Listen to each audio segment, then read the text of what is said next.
बिहार के नए नवेले उप मुख्यमंत्री सम्राट चौधरी जी का एक बयान राजनीति में उथल पुथल मचा रहा है। जी हाँ, सम्राट चौधरी ने रोहिणी आचार्य को लेकर के एक बड़ा बयान दे दिया है, जब से राजनीति में आरोप प्रत्यारोप लग रहे हैं। हमारे साथ राजद के जिलाध्यक्ष जी हैं, शिवहर राजद जिलाध्यक्ष।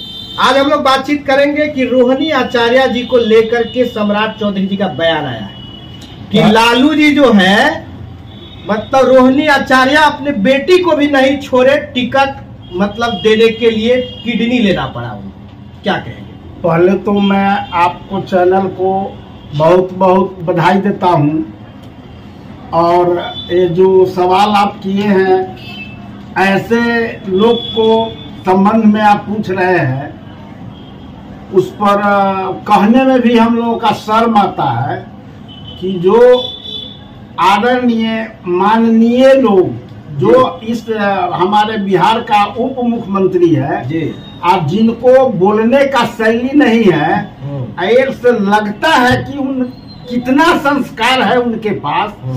संस्कारी लोग कम से कम ऐसा अभद्र भाषा को प्रयोग नहीं करते जो प्रयोग भाषा को उन्होंने किया है। कहीं ना कहीं देखिए, जो बेटी का एक प्रेम था, पूरे बिहार में एक रोल मॉडल बेटी बनी थी, किडनी दान करना। आप मान लीजिए, रोहिणी जी इस बिहार के नहीं, देश के लिए एक मिसाल है, जिन्होंने यह कार्य करके दिखाया कि अपने किडनी अपने पिताजी को समर्पित कर दिए। इससे पूरे देश ही नहीं, विदेश तक की मैसेज गया और उनको बहुत बहुत बधाई मिला कि एक ऐसा महिला है जो अपने किडनी भी दान दे सकते हैं अपने पिता के लिए, और उस पर अभद्र टिप्पणी करना एक कहीं से नैतिकता नहीं है। ऐसे लोग जो उनके भाषा को देखते नहीं है, भाषा को भी देखिए, उनके विवेक को भी देखिए, वो पद से रिजाइन कर देते। ऐसे उप मुख्यमंत्री के लायक है का? नहीं है। आप मान कर चलिए कि जो भाषा का यूज किया है, पूरे नारी समाज को अपमान किया है। नमवा कहाँ नहीं ले रहे हैं? अरे वही सम्राट चौधरी, माननीय सम्राट चौधरी जो उप मुख्यमंत्री है, हाँ। उन्होंने पूरे नारी का अपमान किया है। हाँ। जो नारी अपने किडनी को अपने पिता को दान दिए, हाँ। और उसको पर वो टिप्पणी किया, वो संस्कारी नहीं है। संस्कारी लोग ऐसा नहीं भाषा बोलते हैं। हाँ। संस्कारी लोग संस्कार के साथ बोलते हैं। ये तो मैंने बहुत ही गिरा हुआ शब्द का उन्होंने प्रयोग किया है। क्या करेंगे आप लोग? अब तो इसके लिए पूरे देश विदेश में जहां तक की मैसेज गया है, हाँ। हर जगह से नारी के तरफ से उनको अपमानजनक शब्द कहा जा रहा है। हाँ। छी है, धिक्कार है ऐसे हमारे देश के सर्वोच्च पद पर जाकर और बोलने का भाषा नहीं हो।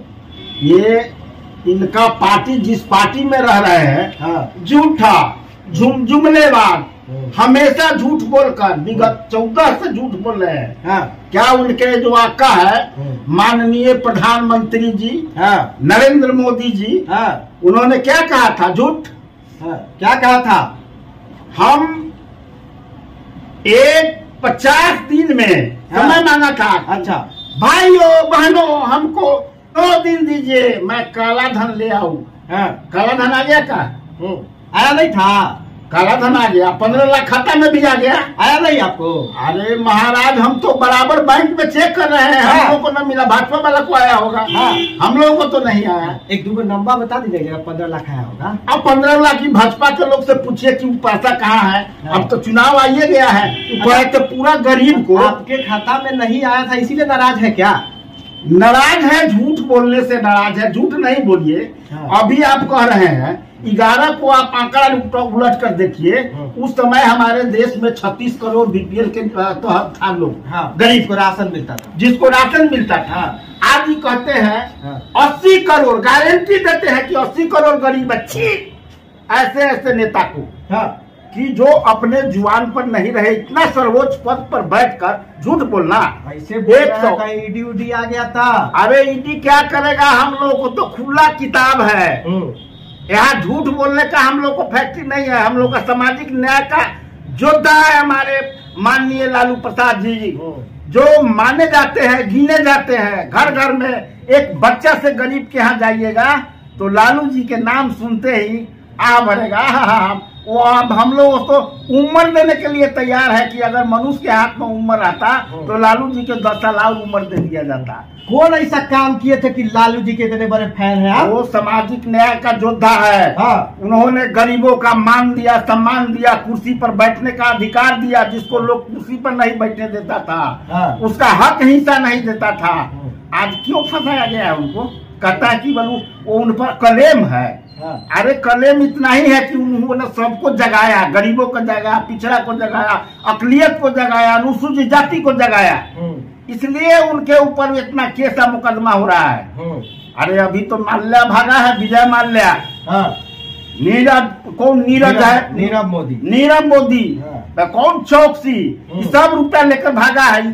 चौकीदार न थे भाई, हम चौकीदार है।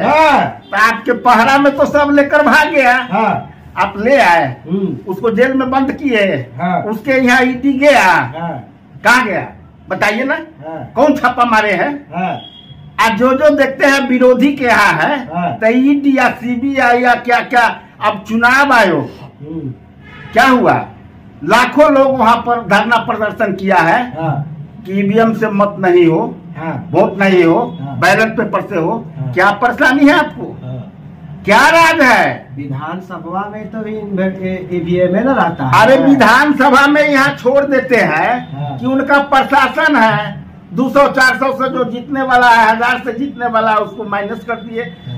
देखिए ही साहब, विधानसभा में 5 बजे काउंटिंग हो गया और 9 बजे रात में आप सबको हरा कर आप अनाउंस कर रहे हैं। ये सब पूरे देश देखा है क्या? देखा है कि नहीं देखा है?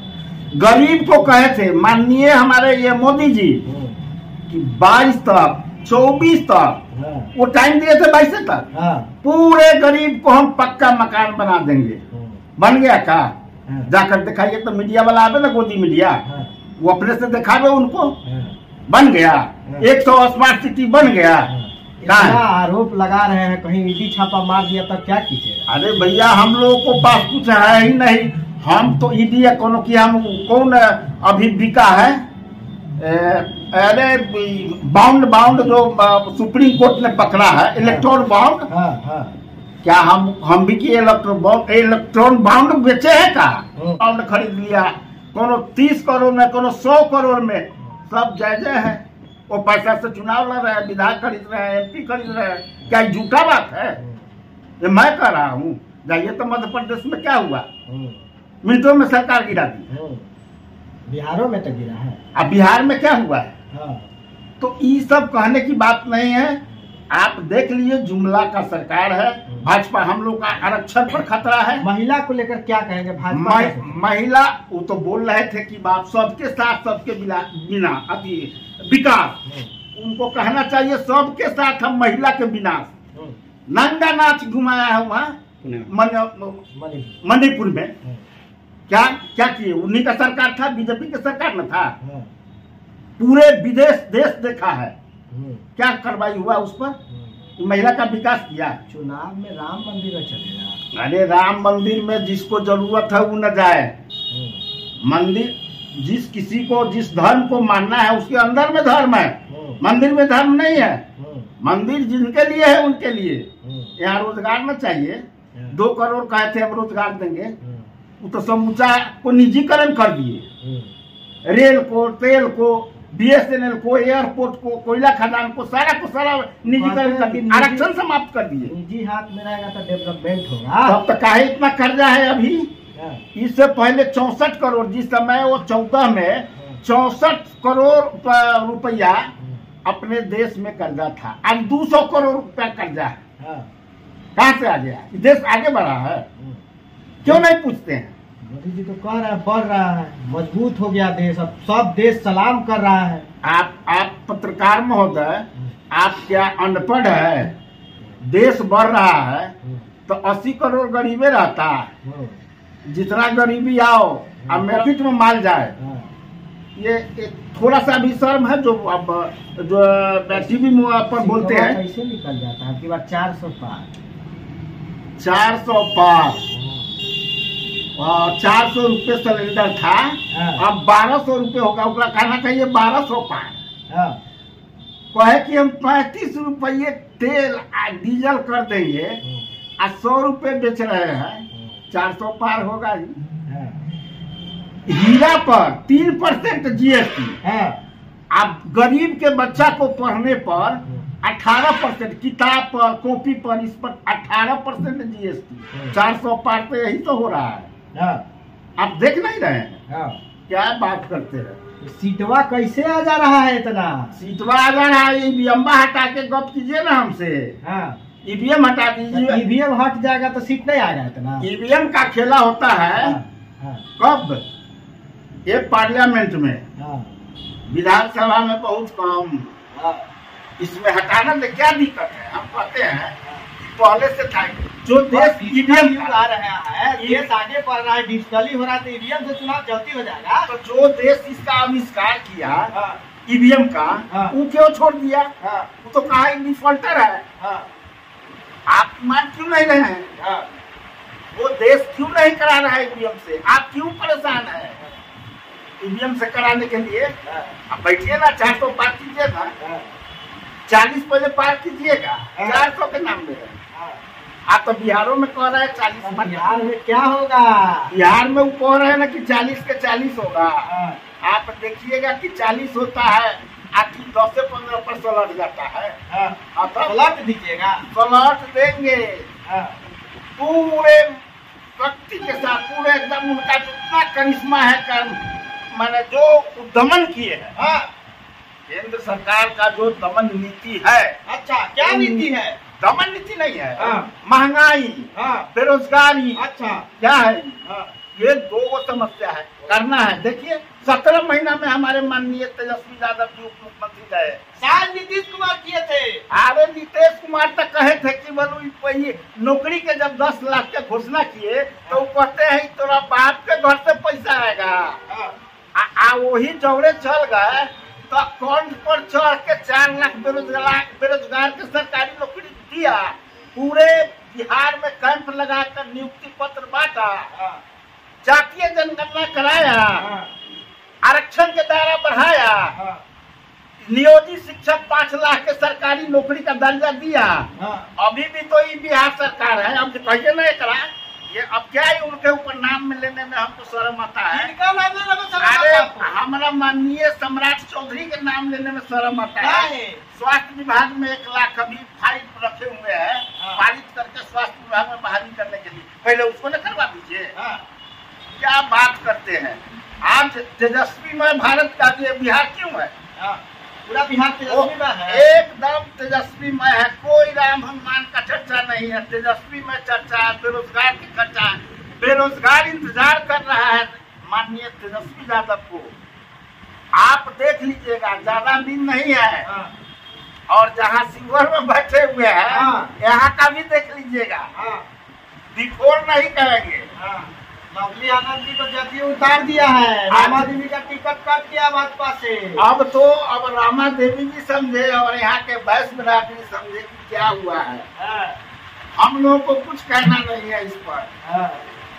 अब तो लवली जी जवाब देंगे कि ये चेतन जी कहला चलेगा। यहाँ 36,000 वोट थे, शिवहर जिता कर भेजे थे। अब दौड़ के भागे, क्या कारण था? ठाकुर के कुआं का सबको पानी पिलाएंगे। पीने के लिए अब लोग आ गए, आप हुए किए हैं, पिए करेंगे। या तो पानी सूखेगा, नहीं तो या तो कुआं सूखेगा ना, नहीं तो पानी पिएगा। आप लोग क्या कीजिएगा? हम लोग पानी हम लोग को मिलेगा कि नहीं? अब हम लोग पानी के इंतजार में नहीं है। मेरा लालटेन धक जल रहा है। लालटेन का जमाना गया। अरे भैया, लालटेन हर घर में न रहेगा तो सिंबल टांगा हुआ है। अच्छा, ये लिखा जाए राम के नाम पर लोग झंडा टांग दिया है, वैसे ये लालटेन मुँह टंगा हुआ है। आप जाकर देखिए ना कितना सीट ला रहे हैं। तो आप समय आने दीजिए, समय आने दीजिए। बिल्कुल बोलने में अच्छा नहीं है, लेकिन ये जरूर कहेंगे कि थोड़ा भारत सरकार को, हमारे चाचा मुख्यमंत्री, माननीय मुख्यमंत्री नीतीश कुमार जी और उर्फ पलटू चाचा जी को भी कहिए कि थोड़ा दमखम के साथ आवे और अपने जनता को समझावे कि अब जो 4 लाख नौकरी जो मिला है, ये केकरा बाप के घर के पैसा था।